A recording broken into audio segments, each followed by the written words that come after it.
अस्सलाम वालेकुम। आज का हमारा जो टॉपिक है that is stages of Parkinson disease.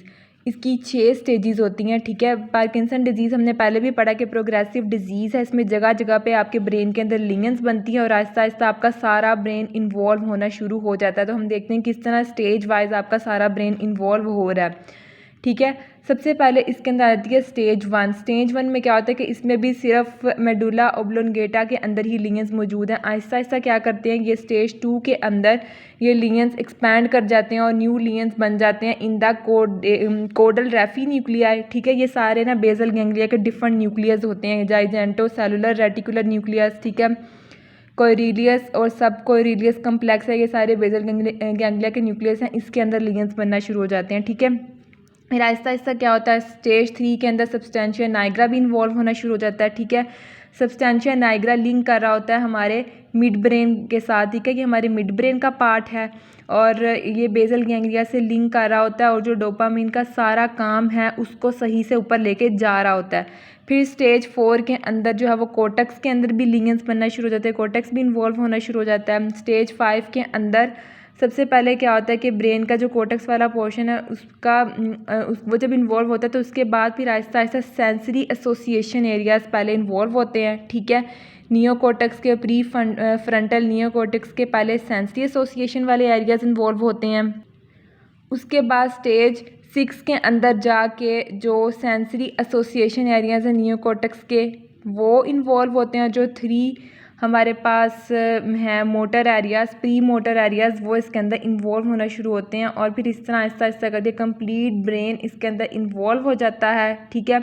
और फिर आखिर में जाके पेशेंट को म्यूटिज़म के सिम्टम्स आ जाते हैं, कम्प्लीटली म्यूट हो जाता है, उससे बिल्कुल बोला नहीं जाता, एकाइनेसिया होता है। इस तरह की कंडीशंस आ रही होती हैं कि टोटल आपका ब्रेन इन्वॉल्व हो चुका होता है। अब हम बात करते हैं क्लिनिकल प्रेजेंटेशन की। क्लिनिकल प्रेजेंटेशन के अंदर हमने पढ़ा था कि इसके प्राइमरी मोटर सिम्टम्स हैं, ठीक है। मींस इसके कार्डिनल फीचर्स हैं 4, मैंने आपको स्टार्ट में पढ़ाए थे, ठीक है। रिजिडिटी, ब्रेडिकाइनेसिया, ट्रीमर्स और पोस्टल इंस्टेबिलिटी, ठीक है। रिजिडिटी इसके अंदर आ रही होती है लेड पाइप और कोकविल रिजिडिटी। नेक्स्ट ब्रेडिकाइनेसिया आ रहा होता है या हाइपोकाइनेसिया, स्लोनेस ऑफ मूवमेंट होती है, ठीक है। इसके अंदर फ्रीजिंग फिनोमिनन आ रहा होता है। इसमें क्या होता है कि पेशेंट को मूवमेंट इनिशिएट करने में और मूवमेंट स्टॉप करने में मसला आ रहा होता है, उसको टर्निंग पोजीशंस में भी मसला आ रहा होता है, ठीक है।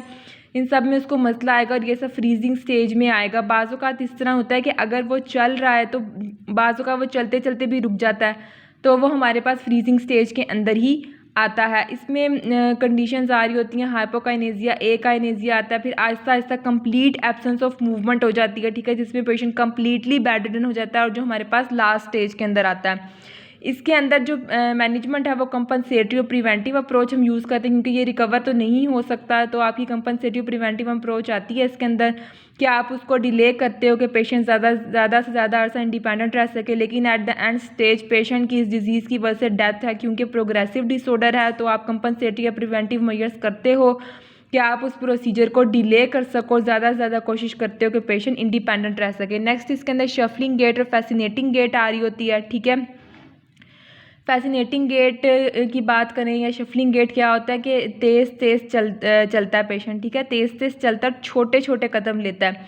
क्यों छोटे छोटे स्टेप लेता है? क्योंकि फ़ौरन से जो अगले से अगला स्टेप उठाता है वो इसलिए करता है कि फॉरवर्ड बेंडिंग की वजह से हमारी centre of gravity continuously anterior रहती है, ठीक है। मैंने आपको बताया था कि इनका फॉरवर्ड पोस्चर बना होता है, स्टूप पोस्चर होता है पेशेंट का, इन्होंने अपनी बॉडी को आगे की तरफ फ्लेक्स किया होता है। उसकी वजह से क्या होता है कि इनकी centre of gravity continuously anterior रहती है, तो इनके अंदर गिरने के चांसेस होते हैं। जब आप चलते हो तो बॉडी की सेंटर ऑफ ग्रेविटी वापस लेके आते हो। अब इनका पोस्चर ही ऐसा है कि कंटिन्यूसली सेंटर ऑफ ग्रेविटी जो वो आगे की तरफ सेंटर कर रही है, तो वो गिरने नहीं पाएँ इसलिए छोटे छोटे कदम उठाते हैं, ठीक है।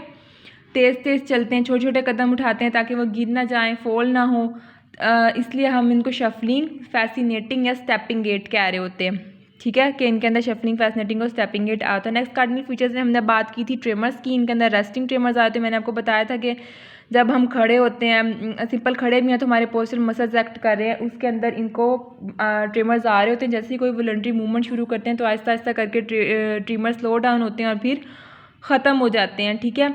और इनके अंदर जो ट्रिमर्स इंक्रीज़ किस तरह होते हैं, जब कोई इनको इमोशनल स्ट्रेस आता है या फटीग आता है तो उसकी वजह से इनके अंदर ट्रिमर्स इंक्रीज़ हो जाते हैं। इसलिए कोशिश की जाती है कि इनको स्ट्रेस वगैरह या फटीग वगैरह इस तरह के फैक्टर से दूर रखा जाए, ताकि प्रिवेंटिव मेजर दी जाती है ताकि इनकी कंडीशन वर्स ना हो और इनके ट्रिमर्स कंट्रोल में रहें और ज़्यादा एग्रेवेट या सडन ना हो। ट्रिमर्स इनके अंदर कौन से आ रहे होते हैं? ट्रिमर्स इनके अंदर पील रोलिंग ट्रिमर्स आ रहे होते हैं। पील रोलिंग ट्रिमर्स किस तरह के होते हैं कि जैसे हम गोली को पकड़ के हाथ में रोल करते हैं ना, इस तरह के जो है वो ट्रिमर्स आ रहे होते हैं इनके हैंड में।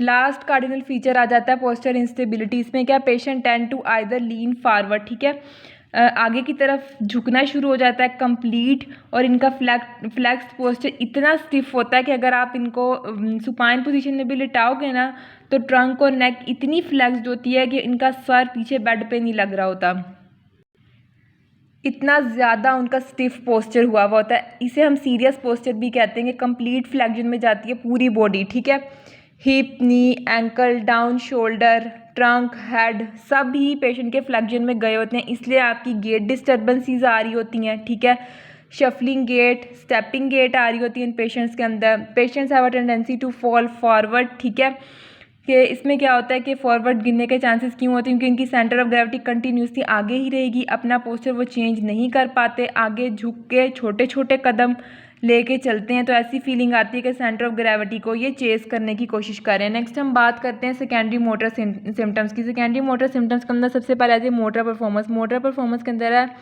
स्टार्ट हेजिटेशन, इनको कोई काम स्टार्ट करने में हेजिटेशन होती है, ठीक है, फ्रीजिंग एपिसोड्स हैं, जैसे अभी हमने फ्रीजिंग फिनोमेनन पढ़ा है। Massed face, expression less face होता है। हाइपोकाइनेसिया, स्लोनेस ऑफ मूवमेंट है। एकाइनेसिया है। माइक्रोग्राफिया है। माइक्रोग्राफिया क्या होता है कि हैंड राइटिंग में भी ये छोटे छोटे वर्ड्स लिख रहे होते हैं। फटीग है। कॉन्ट्रैक्चर्स है। कॉन्ट्रैक्चर्स इतने सीवियर बने होते हैं कि आप उन्हें सुपाइन में जब लिटाते हो तो उनका जो सर है वो बेड के साथ नहीं लग रहा होता, इतने सीवियर कॉन्ट्रैक्चर डिवेलप हुए होते हैं, ठीक है। पॉवर्टी ऑफ मूवमेंट है। काइफोटिक पोस्चर उनका बना होता है due to flexed posture. Impaired gait है। इम्पेयर्ड गेट में क्या होता है, चेजिंग ग्रेविटी और टोटल फ्लेक्स्ड पोस्चर की वजह से आप हमेशा लीन फॉरवर्ड होते हो, ठीक है। स्पीड तेज़ होती है इन पेशेंट्स की। स्मॉल स्टेप्स होते हैं और शफलिंग स्टेप्स होते हैं, ठीक है। इंक्रीज टेंडेंसी ऑफ फॉल है क्योंकि सेंटर ऑफ ग्रेविटी इनकी कंटिन्यूसली एंटीरियर रहती है। इम्पेयर्ड सेंसेशंस आएंगी, ठीक है। एकाइथेजिया है। डिसआर्ट्रिया है। डिस्फेजिया है और डिमेंशिया है। नेक्स्ट आ जाते हैं non motor symptoms. Non motor symptoms में आते हैं विजुअल स्पेशियल डेफिशिएंट्स, ठीक है। ये क्या होता है कि आपको अपने स्पेस या बैकग्राउंड का जो नॉलेज है, ठीक है, कि मैं कहाँ प्रेजेंट हूँ, कहाँ खड़ा हूँ। हम सीढ़ियाँ चढ़ते हैं तो हम एक स्टेप देख के तो नहीं चढ़ते ना, मतलब रैंडम चढ़ जाते हैं, तो ये सारा जो आपका नॉलेज होता है स्पेस के सराउंडिंग वो इनका नहीं रहता, ठीक है।